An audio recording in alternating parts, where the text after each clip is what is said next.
విన్భక్తి ప్రేక్షకులందరికీ నమస్కారం. నా పేరు రమ. ముందుగా అందరికీ ఉగాది శుభాకాంక్షలు. ఈ కొత్త సంవత్సరం అందరము ఆరోగ్యంగా సంతోషంగా ఉండాలని కోరుకుంటూ కొత్త సంవత్సరంలో అడుగు పెడుతున్నాం కాబట్టి ఈ సంవత్సరం మనందరికీ ఏ విధంగా కలిసి వస్తుంది, ఇలాంటి జాగ్రత్తలు తీసుకోవాలనేది తెలుసుకుందాము. తెలియజేయడానికి మనతో ఉన్నారు ప్రముఖ ఆధ్యాత్మికవేత్త, జ్యోతిష్య మరియు వాస్తు పండితులు, దైవజ్ఞ డాక్టర్ నిట్టెల ఫణిభాస్కర్ శర్మ గురుగారు ఉన్నారు. గురుగారితో మాట్లాడి తెలుసుకుందాం. నమస్కారం గురుగారు. నమస్కారం అండి. ఎలా ఉన్నారు? బాగున్నానండి. మీరు ఎలా ఉన్నారు? బాగున్నాను. ముందుగా మీకు ఉగాది శుభాకాంక్షలు. మీకు కూడానండి. మీకు అలాగే మన విన్భక్తి ప్రేక్షకులందరికీ కూడా ఉగాది శుభాకాంక్షలు. ఈ సంవత్సరం పేరు గురుగారు దేనితో స్టార్ట్ అవుతుంది? ఈ సంవత్సరం పేరు పరాభవనామ సంవత్సరము. పరాభవనామ సంవత్సరంలో రాజులు పరాభవులవుతారు అని చెప్పి శాస్త్రంలో చెప్పబడి ఉన్నది. అంటే మీకు ఆ పేరును బట్టే వచ్చేస్తుంది. క్రోధి, అలాగే విశ్వావసు, పరాభవ, ఇవన్నీ ఏంటి అంటే ఒక్కొక్క సంవత్సరానికి ఒక్కొక్క ప్రాముఖ్యత ఉంటుంది. ఇవి పూర్వం పురాణంలోకి వెళితే నారదుడు స్త్రీ రూపాన్ని పొందిన తర్వాత నారదుడికి కలిగినటువంటి సంతానంగా చెప్తారు ఈ 60 సంవత్సరాలని కూడా. అందులో ఒక్కొక్కటి ప్రతి సంవత్సరం కూడా అంటే ప్రభవ, విభవ, శుక్ల, ప్రమోదుత, ప్రజో, ఇవన్నీ కూడా వరుసగా వచ్చేటువంటి సంవత్సరాలన్నీ కూడా ఒక్కొక్క తత్వాన్ని కలిగి ఉంటాయి. ఆ పేరులో ఆంతర్యం ఉంటుంది. అలాగే ఈ సంవత్సరం పరాభవ. పరాభవ అంటే అందరికీ పరాభవం కాదు, పరిపాలించేటువంటి రాజులకి పరాభవం అని చెప్పి చెప్పడం జరిగింది. గ్రహస్థితి మరి ఎలా ఉండబోతుంది గురువుగారు? ఈ సంవత్సరంలో ప్రత్యేకించి గురుడు 3 రాశుల్లో సంచారం చేస్తారు. ఏకస్మిన్ వత్సరే జీవే రాశి త్రయముపాగతే. అంటే ఏదైనా ఒక సంవత్సరంలో గనక గురుడు 3 రాశుల్లో సంచారం చేస్తే, ప్రత్యేకించి ఈ సంవత్సరంలో ఏమవుతుంది, మిథునంలో గురుడు ఉంటారు. సంవత్సరం ప్రారంభం అంటే మార్చి 19 దగ్గర నుండి జూన్ 2 వరకు మిథునంలో గురుడు. జూన్ 2 దగ్గర నుండి అక్టోబర్ 30 వరకు కర్కాటకంలో గురువు. అక్టోబర్ 30 నుండి సింహంలోకి గురుడు వెళుతున్నారు. దీన్ని ఒకే సంవత్సరంలో ఏకస్మిన్ వత్సరే జీవే రాశి త్రయముపాగతే, 3 రాశుల్లో సంచరించడం అనేటువంటిది ఒక రకమైనటువంటి దేశారిష్ట యోగంగా చెప్పారు. ఈ దేశారిష్ట యోగాల్లో ఏమవుతాయి, ఒకేసారి ధరలు పెరిగిపోవడము, ఒకేసారి పతనం అయిపోతూ ఉండడము, ఒకేసారి ఏదైనా ఉద్రిక్త వాతావరణం ఏర్పడము, ఒకేసారి చల్లబడిపోతూ ఉండడం, ఇలా ఎక్స్ట్రీమ్కి వెళ్ళడం, వెనక్కి వచ్చేయడం, ఎక్స్ట్రీమ్కి వెళ్ళడం, వెనక్కి వచ్చేయడం, ఇటువంటివి చాలా ఎక్కువగా ఉంటాయి అని చెప్పడం జరిగింది.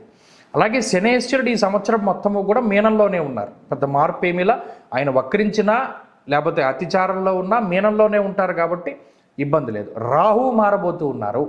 రాహువు కుంభం నుండి డిసెంబర్ నెలలో 8వ తారీఖున మకరంలోకి వస్తారు. మకర రాశిలో ఉండేటువంటి రాహువు మంచివారే కాబట్టి ఈ సంవత్సరంలో ఈ దీర్ఘ సంచార గ్రహాలను బట్టే మనం ఫలితాన్ని అంచనా వేస్తాం. అలాగే ఏ రాశుల వారికి ఏ విధంగా ఉంటుందో కూడా తెలుసుకుందాం. తప్పకుండా. గురుగారు, ఉగాది సంవత్సరం నుంచి మేషరాశి వారందరికీ ఏ విధంగా ఉంటుంది?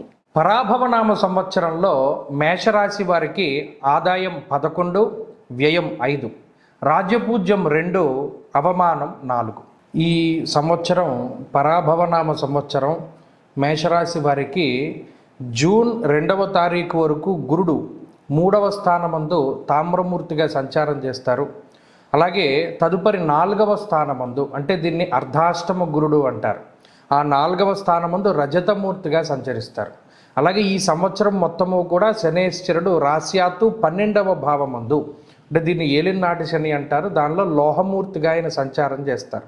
అలాగే రాహుకేతువులు ఈ సంవత్సరం చివరిలో అనగా డిసెంబర్ 8వ తారీఖు వరకు కూడా 11, 5వ స్థానాల్లోనూ, ఆ తదుపరి 10, 4వ స్థానాల్లోనూ లోహమూర్తులుగానే సంచరించబోతూ ఉన్నారు.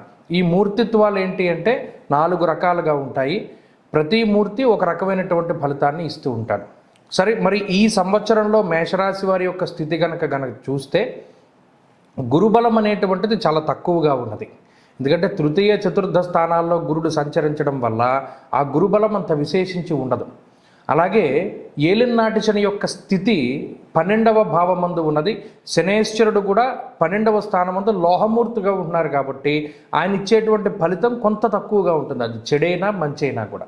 కాబట్టి అటు గురుడు ప్రతికూలము, శని ప్రతికూలము. రాహుకేతువులు మాత్రం ఈ సంవత్సరం మొత్తము కూడా ఈ రాశి వారికి అనుకూలంగా ఉన్నారు. కొంత సమయం 11వ స్థానమందు, మరికొంత సమయము 10వ స్థానమందు కూడా రాహుకేతువులు చాలా అనుకూలంగా ఉన్నటువంటి స్థితి. దీనివల్ల ఈ సంవత్సరం మొత్తము రాహుకేతువుల బలం మీదే ముందుకు వెళుతుంది. మరి ఈ శనేశ్వరుడు గురుడు ఇచ్చేటువంటి ఫలితాలు ఏంటయ్యా అంటే మనహానిర్ మనక్లేశం కృష్యర్ భోజన పల్పసహ అన్నారు. 12వ స్థానమందు ఏలినాటి శని ప్రధానంగా చేసేటువంటి పని ఏంటి అంటే ఖర్చు. ఈ ఖర్చు అనేటువంటిది చాలా ఎక్కువగా ఉండడం. ప్రత్యేకించి మానహానిర్ మనక్లేశ అన్నారు. అంటే మీకు సంబంధం లేనటువంటి విషయాలలో మిమ్మల్ని ఇరికించడం ద్వారా మీకుండేటువంటి మంచి పేరుని తీసేసేటువంటి పరిస్థితి ఉంటుంది. అలాగే పనులన్నీ కూడా వాయిదా పడేటువంటి పరిస్థితులకి సైతం ఈ గ్రహస్థితి కారణమవుతుంది. అంతేకాకుండా వ్యయభావమందు ఉన్నటువంటి శనేశ్వరుడు, అది శయ్యాస్థానము సుఖస్థానము కాబట్టి శారీరక సౌఖ్యాన్ని తగ్గించి వేస్తాడు. అంటే ఎలాగా? ప్రతి చిన్న విషయానికి మీరే కష్టపడి ముందుకు వెళ్ళి పని చేయవలసినటువంటి పరిస్థితులు అవి ఉంటాయి. అలా శారీరక శ్రమను పెంచేటువంటి గ్రహం శనేశ్వరుడు. అలాగే మానసికంగా ఇటు నీలాప నిందలు, చెడు ప్రచారము, ఇటువంటి వాటి మీద ఇబ్బంది పెట్టేటువంటి గ్రహం శనేశ్వరుడు. అలాగే విపరీతమైనటువంటి ఖర్చుకి కారకుడు. ఇక్కడ ఖర్చు అంటే చాలా జాగ్రత్తగా చూసుకోవాలి. ఈ రుణాత్మక సంపదలు ఏవైతే ఉన్నాయో వాటిని పెంచి పోషిస్తూ ఉంటారు. మరీ ముఖ్యంగా జూదము, స్పెక్యులేషను, బెట్టింగు, ఇటువంటి వాటిల్లో ధనాన్ని కోల్పోయేటువంటి పరిస్థితులకి కారణము. మీరు గమనించండి, మానహానిర్మనక్లేశ అన్నారు. మానహాని అంటే ఏంటి? మనకు ఉండేటువంటి మంచి పేరు, సమాజంలో ఉండేటువంటి మంచి పేరుని ఎలా తీసేయాలి అన్నది శనేశ్వరుడు అనుకుని పలానా వాటికి డబ్బును ఖర్చు పెట్టించి మరలా ఆ డబ్బు అప్పు కింద తీసుకువచ్చి ఆ అప్పు తీర్చలేనటువంటి విధంగా చేసి మీ మీద చెడు ప్రచారము లేదా మీకేదైనా చెడ్డ పేరు తీసుకొచ్చేటువంటి పరిస్థితులకి కారణమవుతాడే. అందుకని ఖర్చు విషయంలో ఈ సంవత్సరం చాలా జాగ్రత్తగా ఉండాలి. అలాగే స్థానచలనానికి అవకాశం ఉంటుంది. ఇది ప్రధానమైనటువంటి విషయం. ఈ ఉగాది దగ్గర నుండి చూసుకున్నప్పుడు జూన్ 2వ తారీఖు గురుడు మారిన తర్వాత ఉద్యోగపరంగా కానీ లేదా మరేతరత్ర కారణాల వల్ల కానీ స్థానాన్ని మార్చేటువంటి పరిస్థితి ఉన్నది. ఇక్కడ స్థాన మార్పు అంటే ఇది ఇల్లు మారడం దగ్గర నుండి, ఉద్యోగం మారడం దగ్గర నుండి, దేశం మారడం దగ్గర వరకు కూడా ఇది అన్వయమవుతుంది. కాబట్టి అక్కడ స్థానచలనానికి గ్రహస్థితి అవకాశాన్ని కల్పిస్తోంది, ఖర్చుకి అవకాశాన్ని కల్పిస్తోంది, అలాగే ప్రయాణాలకి ఈ గ్రహస్థితి అవకాశాన్ని కల్పిస్తూ ఉన్నది. ఇలా గురుడు కానీ శనేశ్వరుడు కానీ మేషరాశి వారిని కొంత ఇబ్బంది పెట్టడానికే ప్రయత్నం చేస్తూ ఉంటే, తృతీయ చతుర్థ స్థానాల్లో గురుడు ఏం చేస్తారయ్యా అంటే యాచనం బుద్ధి చాంచల్య అన్నారు. అంటే ఎవరినైనా ఆశ్రయించేటువంటి స్థితి. ఇప్పుడు చూడండి, సెల్ఫ్ కాన్ఫిడెన్సు లేదా సెల్ఫ్గా ఏదైనా చేసేటువంటి వాతావరణాన్ని గురుడు తగ్గించి వేసి ఫలానా వాళ్ళ మీద ఆధారపడాలి అనేటువంటి థాట్ను ఆయన పెంచుతాడు. బుద్ధి చాంచల్య అన్నారు. అంటే నిలకడైనటువంటి మనస్తత్వాన్ని గురుడు ఇవ్వరు. అందువల్లనే సరైనటువంటి సమయానికి నిర్ణయాన్ని తీసుకోలేక లేదు ఇప్పటి వరకు ఒక ప్రాంతంలో గడిపి ఇప్పుడు వేరే ప్రాంతంలో గడుపుతూ అక్కడ ఉన్నటువంటి పరిస్థితులకి మిమ్మల్ని మీరు అలవాటు చేసుకోలేక వచ్చేటువంటి ఒత్తిడితో కూడి ఉన్నటువంటి వాతావరణానికి ఈ గ్రహస్థితి కారణమవుతుంది. అలా శనేశ్వరుడు గురుడు కొంత ఇబ్బంది పెడుతూ ఉంటే ఈ 2 గ్రహాల బారి నుండి మిమ్మల్ని కాపాడేటువంటి గ్రహం రాహువు. భగవంతుడు ఏం చేస్తాడంటే ఏదో ఒక చోట బ్యాలెన్స్ చేస్తాడు. ఈ రాహు ఇచ్చేటువంటి ఫలితం ఎలా ఉంటుంది? గోవా జిగజ సంఘానాం క్షీరాన్నాది సుభోజనం అన్నారు. ఇక్కడ డబ్బు ఖర్చుని శని సూచిస్తూ ఉంటే రాబడిని రాహు సూచిస్తున్నారు. మీరు విచిత్రంగా ఉంటుంది ఈ గ్రహస్థితి గమనించండి.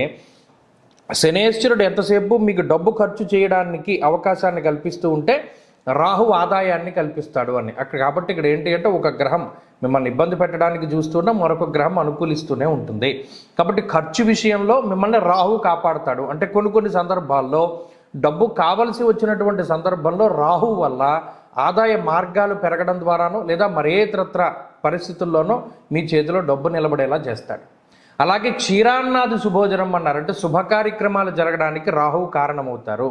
దేశాంతర వాసం చేయడానికి లేదా ఇప్పటికీ విదేశాల్లో ఉండేటువంటి మేషరాశి వారికి ఉండేటువంటి ఉద్యోగ విద్యా సంబంధమైనటువంటి విషయాలలో ఇబ్బందులను తగ్గించుకోవడానికి రాహువు కారణమవుతారు. కాబట్టి ఇక్కడ ఏమిటి అంటే ఈ శని గురులు ఇచ్చేటువంటి చెడు ఫలితాన్ని రాహు కాంపన్సేట్ చేస్తున్నారు.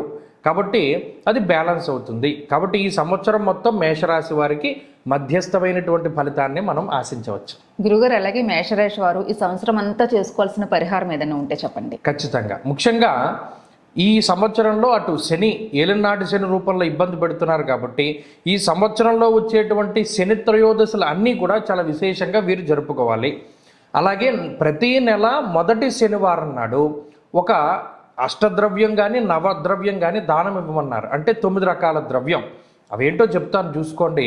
ఒకటి నీలం రంగులో ఉండేటువంటి వస్త్రం, నీలం రంగులో ఉండేటువంటి పువ్వులు, అలాగే నూనె ప్యాకెట్, అలాగే నల్లటి నువ్వులు, ఖర్జూరము, నల్ల ద్రాక్ష, నల్లటి హల్వా, ఒక గొడుగు.